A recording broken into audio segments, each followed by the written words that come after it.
Welcome to the Indie Horror Junkie podcast. Tonight, you will be joining Rotting Ricky and Asylum Amy as they play host to some of the true movers and shakers in the indie horror scene. So lock your doors, check under the bed, and get comfortable, because here we go.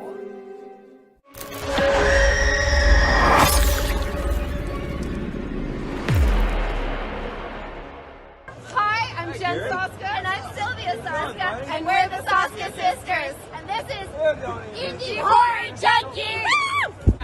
Indie Horror Junkie! Indie Horror Junkie! Indie Horror Junkie!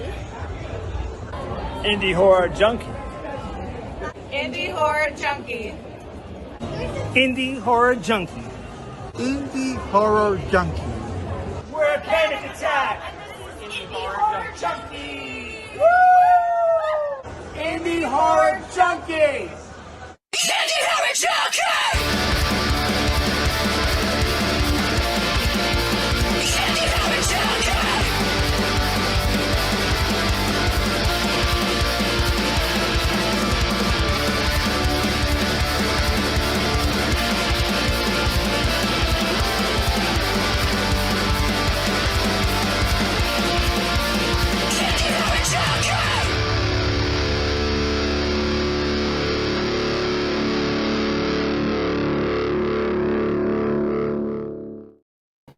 Hey! Evening, Junkies. We're here again Wednesday night, 8 o'clock. You know what time it is. We are episode number 76 of the Indie Horror Junkie podcast. Thank you for joining us on the show this evening. We have a fun and exciting guest for you, Flip Kobler. He's a writer, he's an actor, and he's gone from Disney to the dark side. So we're going to bring him on here soon, get to know him, what he's up to. Can't wait to hear about this whole journey from, light to dark. We all travel there. There cannot be lightness. So that's going to be fun to talk about. But first, we're going to get into some Indie Horror Junkie news. Lots going on. Been a busy day. Been a busy year. First up, we have issue number 15 available of the Indie Horror Junkie magazine. It is our 2-year Indieversary. There you go. We have Rick and I, the Junkies, celebrating really just the concept of the last 2 years with our film festival, our magazine, our podcast. There's some spoilers in there for some upcoming projects. We've got Screenboat on the cover, which was on that magazine right there, issue number 14. And they are going to actually have their film, Screenboat, premiering April the 2nd in theaters. Rick is going to be hosting an event over in Tampa. I'm going to be hosting an event over in Orlando. We're trying to round everybody up in Central Florida to get them to the theater. So check our socials out. We've got the posts up there with the links to get your tickets. Come join us. It's going to be a great time. We're here as the Junkies to support indie horror, and how you can support this film. They are indie. They are not backed by a studio, and they have 5 days in the theaters right now for their theatrical release. So if we can get enough people in attendance in all of the cities and theaters that they're being released in, they get an extended release, which is the goal. We want to put indie horror on the map. So join us, Tampa, Orlando. Come hang out, watch this film. It's a fun horror slasher comedy. It stars David Howard Thornton. You know and love him from the Terrifier franchise. Produced by Fuzz on the Lens. Writer, director Stephen Lamorte. His beautiful wife, Amy Schumacher, who also stars in the film. She is also our indie horror hottie of this issue, number 14. It's hard to keep up. Everything's going so fast. But definitely check it out. It's available online at indiehorrorjunkie.com, both the digital and print version of that. We also have our Indie Horror Junkie Film Festival. Submissions are open for 2026. There we go. We're going to be back at MegaCon. If you had the pleasure of coming to that event, you might have seen Screenboat there. We did a special fan screening. We packed the house out. It was probably 300 people in the seats there. So we're excited to bring you another amazing event at MegaCon. So if you have an indie horror feature, an indie horror short, make sure that you hop onto Film Freeway and submit your films. Speaking of film festivals, Rick, what do you say get into a big announcement that we have for you junkies out there that you might enjoy. Yep, something we've been waiting on for a while now, putting it together, chomping at the bit, and finally got the go-ahead. I will let you do the honors. Okay, we are excited to officially announce that Indie Horror Junkie is partnering up with Scaricon. Scaricon is a horror pop culture fan convention. They are out of Syracuse, New York. You might know some people involved in this. We have Mike and Jason Levy from Fuzz on the Lens. You also know them from Terrifier, Stream, Screamboat. They are hopping on board with the incredible production behind Scaricon. We cannot wait. It's going to be September 5th through the 7th. We are presenting the film festival for the Scaricon people of Syracuse. So if you were in the area, around the country, around the world, we are opening submissions tomorrow. Actually, we're opening submissions on Friday. Right. Isn't that correct, Rick? So we're opening submissions this Friday. So be on our socials for those details. But you're going to find us, the Junkies in New York, in September 5 through 7. So definitely come be a part of what is happening in New York with this convention. They are revamping. They have been in business for 15 years, took a 5-year hiatus, and now they're coming in strong to bring us the convention that we all want and need. So if you're a horror fan, pop culture fan, you definitely want to join the Junkies, get your films in. You know what we can do. You've seen what we did at MegaCon, and we're bringing it to Syracuse. So join us in this fun. We can't wait. So we'll see you guys in New York, it looks like, huh, Rick? Mm-hmm. And I guess the official press release will probably be going out tomorrow with all the juicy details. And we can't wait to rally as many people as we can there and get those films in and have a great event. Absolutely. So it's a beautiful location. Like I said, if you like what the Junkies do here in Orlando at the Film Festival at MegaCon, we're basically picking it up and dropping it in New York, and we're having another crazy event. We want the filmmakers to have an immersive experience. We want to have a good time, and we want to support and promote indie horror. So this could not be the more perfect partnership with Scaricon. So be on the lookout for that. All right. Right. We also have The Clock available on streaming platforms. Make sure you check that out. We have The Turning that's going to be coming out here soon. We're going to be doing a premiere with that, teaming up with the Greasy Boys from The Inn. And we also have another surprise announcement for a double feature that involves some guests that we've previously had on the show. We'll give those details later. But what do you say we bring our guest on? And our guest is, boom, Flip Kobler. Yep, that's a poster for his new movie, and that's also this page that's in the latest issue of the magazine. So definitely make sure you pick up issue number 15 so you can read all about it. Let's bring him on, you guys. All right, let's go ahead and bring the man to the stage. There he is, Flip. Hey, hi guys. Thank you for joining us. We've been excited to have you on. Like we said, we had you in the magazine. We've been hearing about this project, and we want to get into a little bit about you. You know a little bit about Disney, yeah? And we're going to dabble on the dark side now. So I don't even know where to start with you. I know we have this incredible film that you're working on, Silver Moon, but where would you like to start tonight? You want to talk about Disney, or do you want to talk about horror? No, let's talk about Disney, because I think it's an interesting segue into an interesting journey that you had. So, I remember when I chatted with you on email, I remember you told me that any Disney movie that basically has the number 2 after it, I probably wrote. So odds are we wrote a lot. We were on staff at Disney for 5 years. We wrote a lot of sequels. Nice. 5 of them were actually made, and we were the original writers on Pirates of the Caribbean when it was going to be an animated movie. We did Space Mountain. We adapted Rudyard Kipling and Stephen King, and I think we worked on 60 projects. We were there for those 5 years. But mostly the sequels are the ones that got made and that people respond to, and I'm proud of a lot of that work. So it was interesting because we were originally brought on to do the Beauty and the Beast sequel, which was interesting because it was not technically a sequel. It's what they called an interquel. So the theory was, back in the day when you had VHS, you would watch the original Beauty and the Beast until they got to the love song. Then you'd pop that video out, put the Enchanted Christmas in, watch that in its entirety, and then go back and finish the original movie. So we had to write a movie that was within the original movie, which is difficult because everybody always knows how the original ends. So how do you keep it new and exciting? And our second project there was Disney's Frankenstein. Ooh. And we were really jazzed about that one. That one never saw the light of day.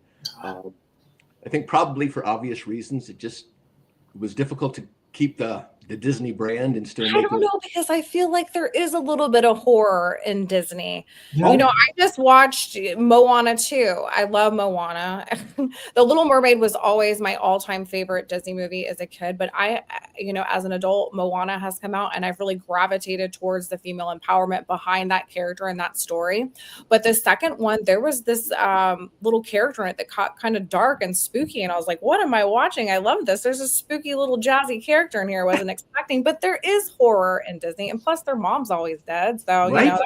That's horrific. And I think at first it was like a joke. Every time we'd start writing, it would be, well, which parent is dead? Is it mom, Who's dad, gonna or is it, die? oh, coin toss? It's both.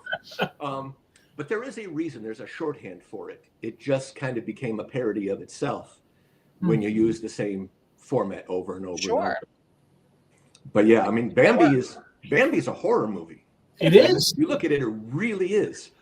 So yeah, we were excited about doing that and bringing a little bit of darkness to Disney. But I always hated horror. I was not a horror fan. I think it comes back to I had a first date back in Florida when I was in high school, and we were going to go see a movie. I forget what it was, but it was sold out. So we settled on Phantasm, and that movie scared me to death. It was good. And there's a point in the movie where this like creature comes over the guy's face and locks on. And some idiot behind me who I never met decided to run his hand up the back of my neck at that moment. That's not cool. I don't remember what I said. I do remember standing in the aisle, wagging my finger and saying, the words I used were, "You've got another thing coming, Buster." And it was so humiliating. I turned off of horror for like 2 decades. I mean, that's traumatic to be in the middle of a moment like that and some weirdo stranger putting his hands on you. Yeah, I could see how that would leave its mark. So, And you get a hall pass for not liking horror, but we know you love it now. So I love it now. I love it now. But back in the 50s and stuff like that, they had that producer, director, what was it, William Castle, who used to show those horror movies, and they would put like electrodes in the seats. Yeah. Finger and stuff like that, and shock people and all that stuff like that. Come on. This guy was trying to bring back those days. You're not consenting, and it's a first date. That's the worst part. That's just that long drive home with her sitting next to me and just drained of any dignity I had left. Good stuff. Good stuff. So on top of the Disney writing, you have like over 50 plays and musicals. You were the writer of 50 plays, the writer and the lyricist on, numerous musicals. What was your transition into that aspect of who you were as a writer and a creative artist? I'd always done a lot of theater. I mean, every kid, who goes into Hollywood usually starts out in their theater department. And my wife and I, in 2004, we started a national teen theater camp. And we would go to different locations throughout the country, usually in the summer. And it would be a 3-week camp. And kids would get classes in acting and directing and composing and dance, everything you can imagine. And then at the end of the 3 weeks, they would present an original show. We wanted to do original theater because we wanted these kids to be able to have their own stamp on a part that had never been done before. I mean, everybody knows how Dorothy and the Wizard of Oz is supposed to be. But what can you do with this part, and how will you make it your own? So because we were doing that, we needed a lot of new products. So I was writing 2 to 3 plays a year just to keep that pipeline full. So every year we would debut a new 3-4 shows, and I got to love it, and I got to love working with that age group. Teenagers, I think, are kind of like vein of gold, because that was the most formative years of my life. And whenever I would go anywhere, people would say, well, if you can imagine yourself doing anything else but Hollywood, you should probably do that. And nobody ever said, it's hard, but you can do it. And that's kind of, we wanted to be that voice. So we really wanted to encourage these kids, but it ended up feeding a very nice pipeline, and our shows are now done all over the globe. I'm happy to say we've been performed on every continent except Antarctica. Wow. And again, we write what we call totally teen theater, which is no adult roles of any kind. Because kids, how can they relate to playing a grandmother in a shawl and doing that old voice? We want to deal with characters they can relate to, with issues that matter to them, that have something to say. So when you go home, you can talk to your parents. What did you think about Columbine? What do you think about drug abuse? What do you think about whatever current issues are? We want to be able to explore them through theater. So that's how we got started doing all of that. Is that still open and available? Oh yeah. This program? That's amazing. Yes, we're very, very excited about it. We're working on a documentary of our last year we had a camp in Missouri, and that was right before COVID. And we had a young man there who really, his dream was to be a film actor. But he's got cystic fibrosis, and we knew that his time was a little more truncated than most. So in addition to our theater camp, we also did a theater camp. Stephen Lamorte came out, helped us with that. And so we filmed the entire process of the play, and then we converted the stage play they did into a movie. So now we have a 40-minute movie version of the play that they did. And this documentary kind of walks us through the whole process and how we got here.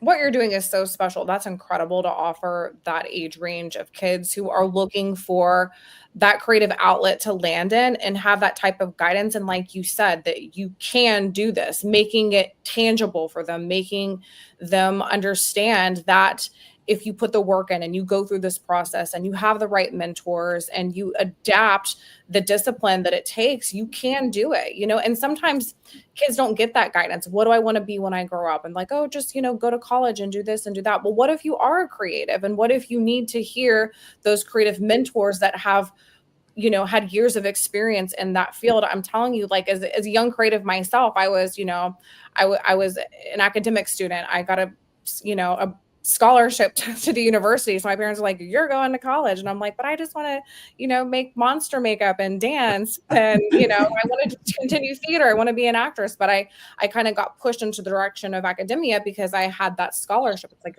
your school's paid for. And then here I am years later, I'm back to what I originally wanted to do, so to have that mentor or mentors through a program like this to make it so tangible for them, I think is incredible to offer. And you don't always see that. Please let us know how we can help you promote this. If it's, throughout the years, there's different signups, because I would love to help be a part of that. I know Rick would too, because that's so important for our youth to have that type of guidance, especially in this industry. Well, thank you for that. Yes. I will take all the help we can get. And absolutely. Our motto has always been, dare to suck. And I think that's a really good motto for not only theater, but for life, is that don't be afraid to fail. Yes. And if you're going to fail big. Make it. Big, giant mistakes, and then learn and move on. And I think sometimes I just think people need to know you don't have to be perfect all the time. And you don't have to be ready. You have to take that leap of faith, because we have these God-given instincts inside of us for a reason. My dad used to say, everybody has a gift to get them through life.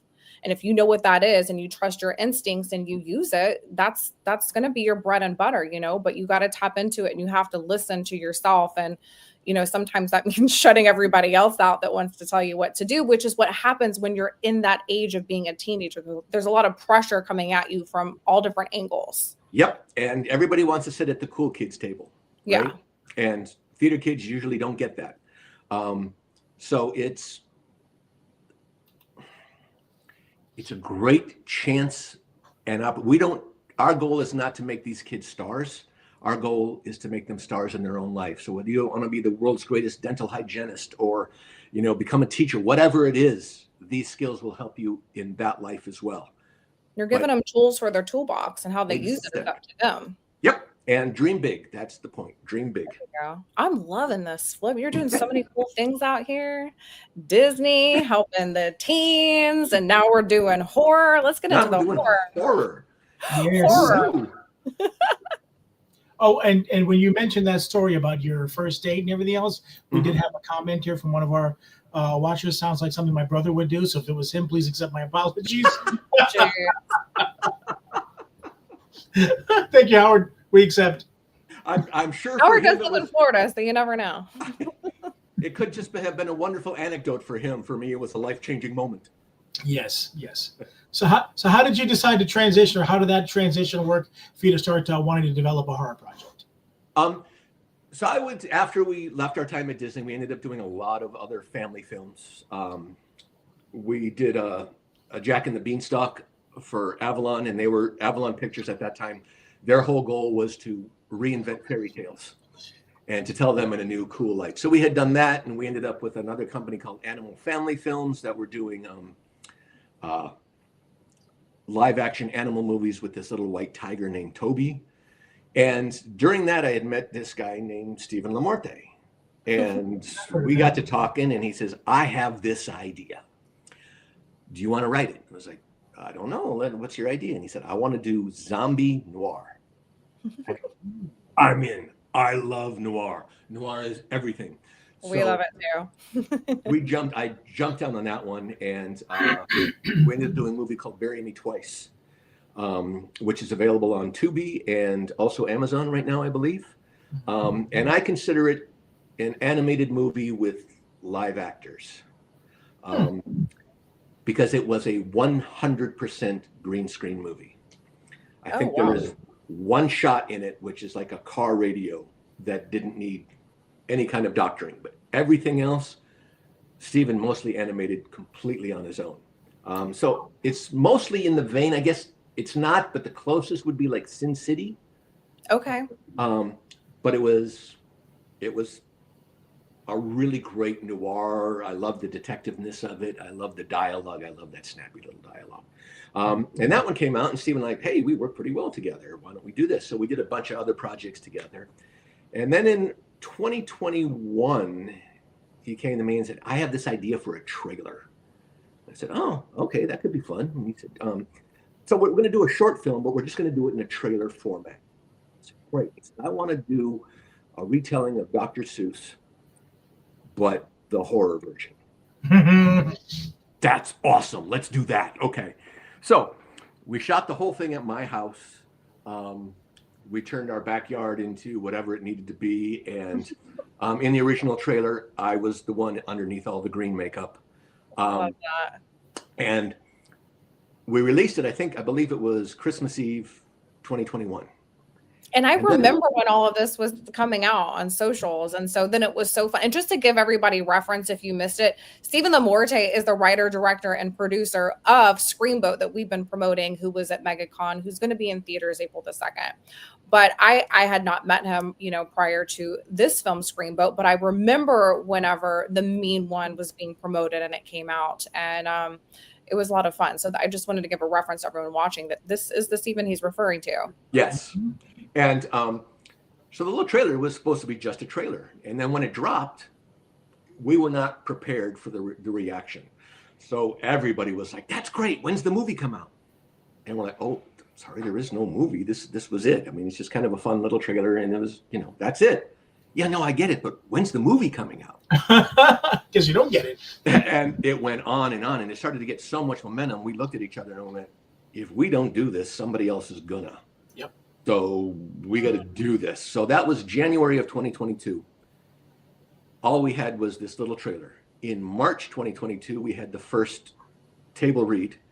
In May, we were shooting. We finished principal photography in the end of June, and it was out by Christmas that year. Holy cow. Wow. So it was so fast. And part of that joy of that is because it's indie. You can do that. Yep. Indie. This was a bunch of friends that got together. We called in every favor we could possibly think of. My house was used a lot. We actually built the Grinch's lair, the big cave, inside my living room. So we converted everything here, and it was so much fun, and it was such a great experience because it was so fast and so down and so dirty. And that's when my love for horror really came full circle, because the fans were so kind, Yes. supportive, and delightful. And I come from family films where, you got to please 5-year-olds and their 65-year-old grandmother. You've got to hit all those marks, and somebody's going to hate you. A lot more political. Yes. And I was inundated with like hate mail all the time. Jeez. But the Mean One came out, and everybody was like, yeah, we understand it was low budget, and I had a problem with this, and this didn't work, and you made this shot, but we love it. And they were so supportive. I went, this is the venue I want to play in. Yep. I want to be with the fans that are kind and excited and willing to put aside, we're not doing a Marvel Universe movie here, right? Where it's $30,000 for a half day of shooting. We make this movie with whatever money we can find in the sofa cushions. There you go. That's where I fell in love with horror, because honestly, it sounds like bullshit. I'm sorry, but it's not. It was the fans that really brought me into the fold. No, it's not BS at all. I mean, we say it all the time. The horror community there's nothing like it, from the conventions, which is why we're so excited about ScareCon, because Rick and I love horror cons. I go to horror cons all over. We have them in Florida. We put our films in their film festivals. I just got back from Days of the Dead in Atlanta, New Jersey Horror Con, right after we did MegaCon. We love being around the fans, because it's like everybody coming from all parts of, nobody. You have doctors, you have students, it's this merge of all the worlds coming together for the love of horror, and everyone is so welcoming and kind and supportive. And then you have films that are funded and backed by the viewers. You drop a little trailer, they love it, they want to see more. They're throwing money into your Indiegogo and your GoFundMe because they want to be a part of something. They want to feel like they are a part of what's happening and get in from the ground up. And, look at the Terrifier franchise, how they were funded. Originally they were backed for Terrifier 2 from the fans, from their crowdfunding. When they love something, they love it. And they don't care. It's not perfect, like you were talking about, because they know that it was made without a studio. They know that it was made on a low budget. And they appreciate that in an artistic way, because you have a group of creatives coming together with this idea to do something, and they do it by calling in favors and being collaborative and donating their time and their talent and their resources to make it happen. And they're not getting paid to do it. They're giving their own money out. Like you said, you're pulling it from everywhere just to get it done and have enough for post-production and, hoping everybody will love it. But when they do, that's the payback, and then eventually you want to make money off of it after you've been doing it for so long. But what attracts you to it is exactly like you nailed it. It's not BS at all. You absolutely nailed it. The horror community is so beautiful in that way, and it keeps us all going. That's why Rick started the brand Indie Horror Junkie, to give the underdogs the opportunity to have a platform to be seen and heard amongst the crowd of, the studio films being promoted by Bloody Disgusting and Fangoria. We love them. They do an amazing job at what they do, but this is specific to indie, and that's the platform that we want to give. So you nailed it. Well, thank you for that. It's weird because it seems almost counterintuitive, right? That horror fans would be the kindest people. I know. On paper, it doesn't make sense, but it is a very, very true reality. And hopefully what people get out of this, and especially the platform that you guys are promoting and supporting, is you can do it. Yep. And more than anything else, I think I want that to be, if anybody's watching, if you walk away with anything tonight, please know you can do it. All you need is the passion. Get up, roll up your sleeves, and make it happen. But you can do it, and we believe in you. Yep. Yeah, it's the ones who quit that don't make it, because you can't quit. You have to keep going. I always, I've been told that, and I repeat it to anybody that I feel like needs to hear it. It's the ones who stop, who quit, that you don't see make it. But you have to be resilient. You have to thrive. You have to work harder than everybody around you, and you just have to keep going, keep going, keep going. So, and then you align with the right people, and then the magic happens. And it might not happen right now when you want it to, but it's going to happen when it's supposed to happen with the right people. That's just how it works. I believe that. And that's one of the things that I like the most about, like what Amy was saying with our platform with Indie Horror Junkie and stuff. It's that not only have we been able to help other people by giving them their platform that they don't receive in other ways, but even for us ourselves, we've been able to align with some people that we never imagined in a million years being able to chat with and get to work with and now teaming up with and stuff. It's just a beautiful thing. But that just goes to show you that Amy and I are working so hard every single day that that's how you make those opportunities happen. So I tell, just like you said, everybody, you can do it yourself, but you got to get out there. You got to work for it. You got to want it, because if it was easy, everybody would be doing it. Yep, that is exactly right. And I guess at the bottom end of the day, do the work. Do the work. Because you can do it, but you got to roll up your sleeves and go. Yep. No one's going to do it for you. It is for sure. No one's going to do it for you. Tell us for handouts here, everybody. You got to put in the work. Right. So now you're getting ready to work on this project here, Silver Bullet, which like that when I first talked. Silver Moon. I'm sorry. I keep thinking of the Stephen King one. Yeah. When we talked, I told you before that I was a huge horror fan. I've seen every horror movie that I can, not a huge horror fan, a huge werewolf fan. I've seen every werewolf movie, read so many books, have my own script. So when you first mentioned that Silver Moon, I thought like, okay, I got to chat with this guy. And then it evolved into that. So please let me know how this started, how you got going with it, where you're at with it, when we can see it, and how I can get involved in some capacity again. No. Well, it's fun because this whole thing started when Stephen and Amy and I were working on Bury Me Twice. I really loved the genre mashup, right? I loved noir and horror that normally don't go together, and jamming them together, and that was really fun. And then when we did the Mean One, it was Christmas horror. So I'm really digging this genre mashup thing. So then it became to me, what do I want to do next? And it was, I want to do a werewolf Western. And this is a straight up, unapologetic mashup of those two genres. So we wanted to don't typically see the merge of those two specific genres. No. And I've been a fan of both. And again, I'm a big dialogue guy. So I love writing, like I love the noir dialogue. I love that old Western dialogue. But we wanted to make sure that we kept all of the hallmarks of a good Western movie and really exploit those tropes. So you got to have the shootout on Main Street, and you got to have the barroom brawl, and you got to have the big train robbery. You got to have all those things. And then you add in the werewolf. Now you've got to have all the full moon and the uncontrollable urges and the gothic, just art direction and costumes, and taking two genres that don't belong together and seeing what happens. So in this particular story, it's our stoic lawman stumbles into the tiny little town of Lunacy that is under siege from an outlaw and his gang up in the mountains. So our stoic lawman is there to kind of protect the day, except those outlaws aren't outlaws, they're werewolves. So with that simple premise, what happens now? And what I'm most excited about this, aside from the genre mashing up, is really the world we're creating, digging really deep into the mythology of werewolves and putting our own spin on what, werewolf lore and lycanthropy, and just really loving the world that we're in. What is werewolf religion? What is their mythology? What do they believe in? Do they have prophecy? What are their mating rituals? What are their death rituals?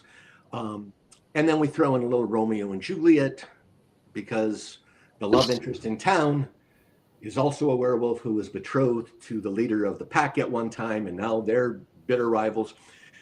But it is a werewolf movie, but I'm really most excited about the world and the mythology that we're building, which is why I'm really excited about the team we're putting together, because I think the Soska sisters are really, really great at bringing that cheeky, fun, horror, blood in a cool, hip, funky way. I'm really, really excited about where we're going to go now. That's so cool. We love the Soska sisters. We got to meet them at MegaCon 2 years ago when they were here, and have them over at the film festival. You probably saw them in our intro, but yeah, they're great. They're spicy, they're fun, they have their own twist and style that is significant to them. And yeah, I think that they are going to make it fun. And I love everything that you're describing. I can't wait to hear more about it and get into more of this process, and to have you back on when you have the trailer, because it is so different. Like I said, it's a different merge of those two genres in a way that we haven't really seen. Which is sort of surprising to me. I am sorry, Rick. I didn't mean to. No, that's okay. Go ahead. I was going to say I love that whole mashup thing. I've always been a big fan of taking two different genres and mixing them together. A big example when you started explaining about the werewolf and the werewolves and the what do you call it, the Old West and stuff. Have you ever seen a movie called Cowboys and Aliens with Daniel Craig? Yes. I love that movie because and what I think I like the most, it was kind of like From Dusk Till Dawn, the way I look at it, because From Dusk Till Dawn could have started as a strict gangster movie, you know what I'm saying, that they set the whole thing, they laid it all out with what those characters were, then they introduced vampires. Same thing with Cowboys and Aliens. They introduced the whole thing with Daniel Craig's characters and the law chasing after him and everything, and they set it up to where it could have been a great Western all by itself, then boom, you pop in Aliens, which is something you just don't see. So I think this has that same potential where you set that whole thing up and then you bring in, something that's never been done like that before, and I think that's what really excites me. And it was fun on this because it was, how long can we postpone the big reveal? Right. And you don't want to front load it because you want some surprise, but you can't drag it out too long because audiences have seen the poster and they've seen the trailer, so they obviously know what's coming. So it's finding that sweet spot as to where that moment happens and how to get the most bang for your buck in a really cool visual way. So this is like High Noon meets the Lost Boys? Yep, it's exactly it. It's what did I put in the pitch deck? I think it's American Werewolf in London meets Tombstone, or Ginger Snaps meets Magnificent Seven. Wow. We're fans already. It's not even funny. Well, it's so the tagline is, the West is wild, magic is real, monsters exist. Well, shit. So so that's our working art for right now. Just the whole tone and aesthetic, and you getting into the backstories and rituals and religions and what makes these people who they are. Exactly. I mean, the first rule of thumb I learned as a writer, right, is nobody cares if your character crosses a bridge. What they care about is how do they feel about crossing the bridge. Yeah. And I think has to translate to the people watching it.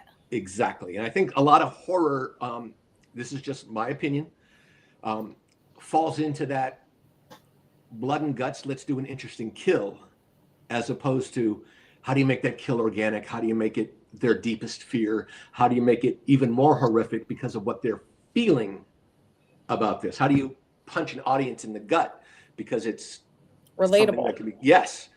Back in, the 80s, I remember when John Carpenter's The Thing came out. And there's blood and guts, and I mean, it is top-notch horror. But at the time, they did an interview on what was the most horrific moment in any horror movie for that year. I think Premiere Magazine at that time was doing, cool top 10s. And the scene they thought the fans was the most horrifying was when they cut their tip of their thumbs off so they can taste each other's blood. It wasn't the monster. It was that, because everybody can relate to that and everybody can feel what that is. So it's trying to find that not only interesting murder, but that interesting plot line that people can relate to. That makes it really exciting. It's not just, wow, there was a lot of blood and his head got torn off in a cool way. No, I connect with that so much. So at our last film festival, the feature film that won was titled Sigil. And we had a lot of great films and we were down to the wire deciding, but what it came down to about this film, it was a slow burn kind of A24 intro, just really leading into it. It was one location. It was two female love interests, but what terrified me was how real it was. They were in this cabin in the woods, I know, but they're together and they're there in, this peaceful retreat to connect, to relax. And then, this thing in the woods with this witch happens. And then one wants to turn against their partner, and the partner is slowly seeing these changes and weird things happen within, you know, their love, the person they trust the most, and now all of a sudden they're in this isolated place where the person I love the most wants to kill me. Like, and that happens in real life. We hear about it all the time in the news. And that's what scared me. I'm like, oh my God, I could be somewhere with a person I love and trust the most, and I see them slowly turning against me, and I've got nowhere to go. Like, how do I get out of this? How do I survive? What's going to happen? And that all unfolds. And for me, that's so related to what you're talking about, that tangible fear of that could happen here and now, and I don't ever want that to happen to me. But isn't that terrifying? It is. That's it's what's so scary. unsettling because it's so real. It could happen to you, and I think yes, even in the most ridiculous, outrageous monster movies, you know, where that cannot possibly exist. But that is how I would react if I were in that situation. Right. That's what's terrifying, because it might not be Godzilla that's a monster, but it might be my coworker, you know, at the factory that stalks me. It's that primal fear that you're tapping into, regardless of what the bad guy is. And fear is that simple. Yes. Because it exists in all of us, and we're triggered in different ways. But when it's coming, right. Yeah. What scares you might not scare me. Exactly. Right? I remember the first Indiana Jones, when he fell in the snake pit, it was like, oh, okay. The second one, when he had to put his hands in with all the bugs, mm-hmm. Oh man, I was out of the theater. I was getting popcorn. No way I'm watching that. So again, different people tap into different things, but it's that same, I could relate to Indy being afraid of snakes. Mm-hmm. I wasn't afraid of snakes, but it's that same fear that we're trying to tap into. Mm-hmm. And I wonder why horror is such a wonderful release for people, because I do think it's horror by design is meant to be anxiety driving, right? It's meant to amp you up. It's made to make you feel uncomfortable. But I think there's something cathartic in that. I do too. I really do. I mean, I've always wondered that, and that's the thing to me, is that I think that horror. I think because the fact that it is horror, so it's monsters or whatever the case may be, you know it's a movie. So it takes you out of what you're going through in your life and allows you to escape. And then if you can scare people or get them, it raises the adrenaline in you, I think, what it is. And it excites you in another way. Whereas if you watch a thriller or this or that, it's still down to home. It could happen to you. This could really be going on. I don't think it's that same escape like a horror movie is. No, because I don't think it's as relatable. I mean, how many murders have I solved in my lifetime? Mm-hmm. 0, right? I don't, I'm not going to go along with the cop, and I'm not going to do a ride along. And I enjoy those on an intellectual level, but there's something about either a feel-good movie or a really good horror movie that taps into like primal feelings. Yeah. Yes. Because we don't exist without that yin and yang. Like I was saying, light cannot exist without dark, and dark cannot exist without light. We are yin and yang, and that energy inside of us is so instinctual that, you know, we have those dark thoughts. We have, you know, it's impossible to say that you don't. You have those good thoughts, but you still have, and I think the dark thoughts just come from the unknown. They come from fear of the environment that we're surrounded by, just trying to be human and live this life on earth that we're not even sure, you know, we think we know what happens when we leave here, and we, you know, but we don't. You know, it's all these unknown factors, and who am I, and where did I come from, and, you know, like what makes me afraid, and, you know, like we were saying, what the environment you come from or what you're exposed to is going to make you afraid of different things than me. But exploring the human aspect of the mind and the soul and the spirit in that way, I think we're all curious about it. And I think it gets played out a lot more in horror, and you kind of just get to go on that ride of, oh, hey, what the hell's going to happen to this person today? It's kind of like our viewer, Jared here, who was the winner of our short film. Yes, it builds stress and then releases it. It's why we ride roller coasters. Yeah. Yes. That adrenaline buzz. Yep. My roller coaster days are behind me now, but but I do miss that feeling, and I think that's what horror gives you. And I think I think the reason that horror is done as often as it is because I think it's the one genre that translates globally. Yes. What we find funny in America is not funny in Japan. What we find romantic here is not romantic there. But what's scary is scary universally. That's So a great right on. So And right on. great point. And I think that that's why horror projects can be done, because that combination of there is the possibility to recoup your money because it can go to a global audience, but also that the fans are so forgiving. Mm-hmm. They don't care if it's, you know, $100,000 or $100 million budget. Mm-hmm. Is it a good story? Was I engaged? Mm-hmm. Did I have fun? And it gave me something to think about. Yeah, that is the one genre that you don't need the Harrison Fords or or anything like that, or the Jim Carreys or anything, and having to pay $100 million for a budget. They don't care about stuff like that. Nope. Anybody could be in a horror film as long as you engage them, you scare them, you give them what you want. They love it. And going back to horror, I look back at like the original Halloween, and there's no blood in that movie. No, it's all implied. The suspense behind it. Exactly, but it's scary as hell. Yeah, but it's not exploitative, I guess. Right. Sure. And I really, really admire that, and I admire that kind of storytelling.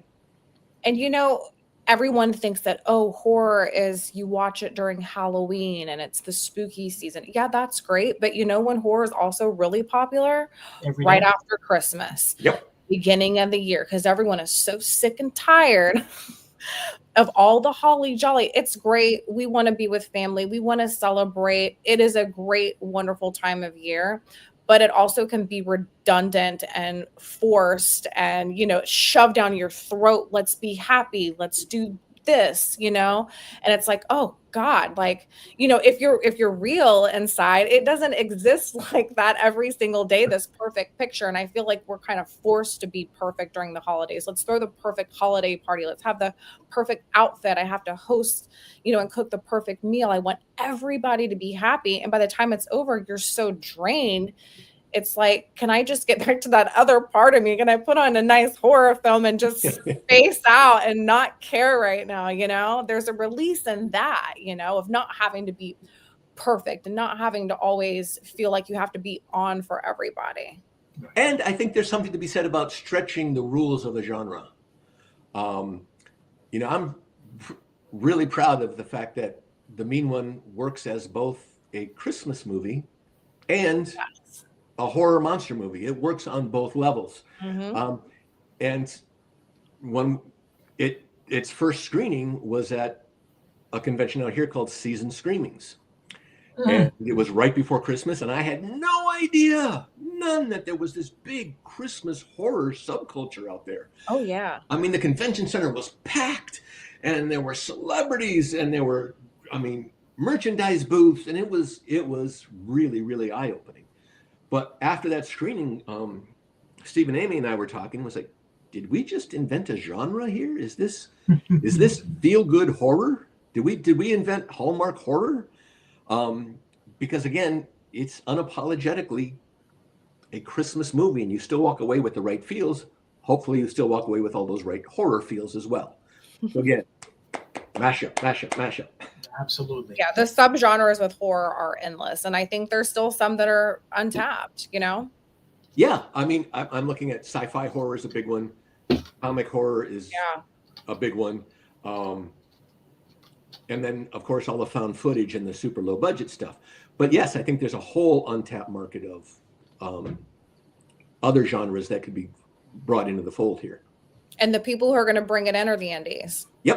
Yep, that's exactly right. Because we're broke and we got to be creative, and we got to, it pushes you to use your resources and to dig deeper into what it is that you want to present to the horror community, because it's got to be good and it's got to be fresh. If you're going to do it, you got to do it. But it does, when your pockets aren't deep, you got to get creative and call in favors and work harder than everybody else around you. But that's what gets it done. That's where the magic happens. Exactly. And you got to find a creative workaround. Right. Yes. We don't have a helicopter. Okay. What can we do? Yeah. And you find a different way to make that work. Again, going back to The Mean One, when we were looking for the cave, the Mean One's cave, and we couldn't find it, and certainly couldn't rent it on the budget we wanted, and certainly couldn't go to a state park and mess it up the way that we needed to. So we built it in my living room. So And, we got $75 worth of butcher paper from a school supply, and we just went to town, and that's what you have to do because you have no money. And sometimes, I forget who made the quote. I'm going to give it to Peter Ustinov, but I think he said, the absence of limitation is the enemy of creativity. there it is. And I think when you can do anything, you can do anything. But when you have to get creative, like we had to ride around, I don't have a helicopter. I can't do one there. We can't do a scene on a plane. We can't afford it. So when you start writing, you work around what you do have. Oh, I have this restaurant. I have this creek in somebody's backyard. Oh, my friend has a really spooky attic. Oh, then you start writing for those that you can incorporate. Yeah, We talk about that a lot on this show, and Rick and I use that when we're trying to flesh out a new story. Like, okay, we have this idea, but we have this budget. So, like, where do we know we can shoot? We have to write around the location. We have to figure it out. Start calling people now. Can I use this, or can I come there? And then you can work it out. And what you were just mentioning about having to be creative and stuff like that when you have limitations and stuff. This wasn't an indie film by chance, but it was one of my favorite movies of all time. But to me, it's the perfect example of that, was Jaws. While they were making Jaws, the shark didn't work. And every time they were looking for the shark's not working now. So there were times when they were sitting there rewriting the script and extending dialogue and adding these different pieces so they could film that movie without the shark being present. And to me, that's what made it such a great movie. Where some of those dialogue scenes and some of those stories, had the shark been working the whole time, it would have been a completely different movie. It may not have been nowhere near as good as it was. And it reinvented the structure, right? Yeah. Because there's a line from Wag the Dog where Dustin Hoffman plays a producer, and he says, sorry, I just had a brain fart here. You're in good company for that. Trust Yes. He said, you don't show the shark in the first two reels. And that has kind of become the hallmark of monster movies. You don't show them right at the front. You build that suspense until we get to that big pow moment. Then it's really, really scary. So the fact that the shark didn't work kind of reinvented movie structure for decades. It really did. Now with Silver Moon, you guys are in the pre-production process right Correct. now, right? And so when does production begin? Do you have a time frame on that? Where are you guys filming? What's next? Next step is to make sure that the entire team is all on the same page. And then we begin casting, and we're starting to look for locations. What's interesting about this project is I wrote with specific people in mind. It's just easier for me to think of actors that I worked with because I can hear their voice and I can picture them and I can see them saying it. So it just makes it so much easier. For years and years and years, Janine Garofalo was my go-to gal. I love Janine Garofalo. But everything I wrote was for her because I could hear her voice and I could hear her snappy repartee, and that was the voice in my head. So with this one, I was writing for specific people in mind. Now, as we go forward, and this becomes, depending on where we go, and we get less indie, then again, the more people involved, the bigger the budget, then the bigger the names have to become. Sure. So while we are getting ready to drop into pre-production here, my focus has been on finishing the novel version of this. And I'm really excited about that because it allows us to dig a lot deeper into that mythology. The backstories, the religion, where do these people come from? What is Lycan prophecy? What does that mean? And how important is that? So really excited about that. And then I spent last summer developing this as a TV series. So what's kind of fun is these are all pie in the sky dreams, but hey, at my age, I'm only going to shoot for the moon now. But what's fun is that this takes place 6 months after the movie. And the town of Lunacy now, because of all the penny dreadfuls and dime novels, has kind of become a beacon to what we're calling the Varios, the non-human or alternatively human or alternatively alive. And the series picks up where the feature left off. It takes place 6 months Yeah. later. So now this allows us to bring in vampires and mummies and ghouls and goblins and witches. So it kind of becomes like in Buffy the Vampire Slayer, right? It was because the high school is located over a hellmouth. And that's why all those bad things were happening in this specific high school. Right. This gives us a reason to bring all these people together. And what we're really exploring through all of this is what makes a monster. Yep. Is it the way you're born? Is it the things you do? Or is it the choices you make? And how do we treat other people? And I think right now that humanity is its own greatest monster, especially today in the environment that we're all living through right now. I think humanity is a lot of the monsters. But this allows us to hold a mirror up to society in a way that we couldn't. And again, mash up. Jared here brings up a good point about what you mentioned. He said, well, you nailed the indie spirit here, budget limitations, force innovation and creativity. We innovated our way to awesome solutions because we can't buy our way out of it. Exactly. It makes you think differently. It makes you budget differently. And it gives you an interesting more why. That's true. If these people are in a cabin in the woods, why? How do they feel about that? How did they get there? Right. And cabin in the woods is a big damn cliche, but you know what? It's a cliche for a reason. Because it works.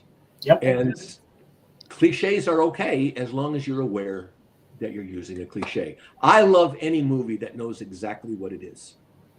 The movie Cabin in the Woods hit it right in the nose, just like you're talking about. Yes. Yeah, but Sigil, going back to the feature film that won because it was such a terrifying, relatable, film with the two lovers and then one turning and all of that. When we had Jacob on, he was the writer for that just a couple weeks ago, celebrating his win, for the Best of the Fest and the film festival. We were having conversations like this and asking about what kind of, where you live, what kind of film community is there? Is there lots to be involved in? In Central Florida, we have access to so much. We have an incredible film community with writers, directors, the whole production side, plus the acting side. We can pull from everywhere. We found out that he didn't have a film community. He's like, nobody out here is doing anything. And here he was, literally using a cabin in the woods. They rented that place out. I wanted to say it was an Airbnb, and they had to get really creative because you can't just, have blood going everywhere. You have to figure that out. But he came from, a town that doesn't have a lot of love and support for filmmaking at all on any level. And here he is, winning Best of the Fest at MegaCon in Orlando, the Indie Horror Junkie Film Festival. And I was so impressed and inspired by him because he didn't give up. He believed in what he was doing. It didn't matter if he didn't have the support around him. He knew enough to make it happen. And he wrote a really incredible story. And can I make a plug? Is that allowable here? So anybody across the country, or actually across the world, I would make a pitch to join We Make Movies. It's an organization out here in LA. And it is that indie film community. It's there to help you whatever you need. And they have live classes, they have Zoom classes, they have interviews. They can help you with getting insurance. They can help you getting the equipment that you'll need. They'll help you write your script. If you take their classes, it'll walk you all the way through. So for any indie filmmaker out there, We Make Movies is a great resource for you. Very cool. You can build your own community wherever you are. Exactly. Yeah. And that's basically what he did. But, it's hard to imagine not having that support locally. I mean, and they had a skeleton crew on this project because I basically worked with the people who were just interested in doing it. There was a handful of people that said yes.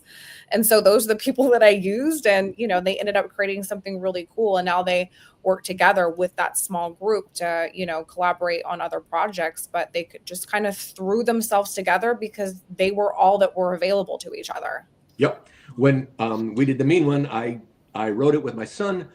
I acted in it. I was the art director. I mean, everybody in it wore multiple hats because that's what has to happen when you're doing indie. That's the essence of indie. Absolutely. That's why we love it, you guys. Well, look at the time. Unbelievable. We didn't even get this. Oh, Was that an hour? backflip. We're not done chatting, Wow. and you have so much more to share with us during production, after production. We want to see that trailer. We want to bring you back to promote when you guys are ready to hit that marketing phase of this project. But we want to thank you for coming on. You're incredible for what you're doing, both, you know, with this film and what you're doing with the program that you're involved in for teens and the creative source that you're giving them. We want to help support that. So we're definitely going to stay in touch on how we can help, you know, spread the word for that. But thank you so much for coming on. We can't wait to hear more about Silver Moon and what you're doing with that. And the Saska sisters are a great addition. We're just excited to hear more about it and promote it. Well, thanks, you guys. Thank you for your support. You guys have really, along this journey, our short time together, you guys have been really, really wonderful. And I, again, encourage indie filmmakers. This is the place you want to be. There you go. We have great guests like you that come on and bring their experience and help to continue to inspire. And that's what it's all about. Awesome. Right, so if you don't mind, Flip, what we're going to do is we're going to take you off screen here real quick, say goodbye. And then if you could just hold on for a minute, we'd like to give you a proper goodbye, okay? Awesome. Cool, guys. All right. We'll talk to you soon. Thank you. Why is it 9 o'clock? I wasn't done yet. I don't know. I kept thinking we're going to have to show these pictures and look at the time. And it's like, oh, my God. Oh, gosh, I didn't get to the pictures. That's okay. We're bringing them back. And if you want to support the Junkies and you like what you see here, definitely go over to our YouTube page, like and subscribe. We want to continue to bring you the best of indie horror creatives on our show because everybody gets something out of it. I love the comments that, you know, someone loved this podcast because they were getting ideas and being inspired. And that's what we're here to do, honestly. So thank you guys so much for watching. Make sure that you stick around on our socials tomorrow for the big announcement with our partnership with ScareCon and that film festival over there. And submissions are going to open on Friday. Super excited about that. But that's it for tonight, guys. We'll see you next week. See ya.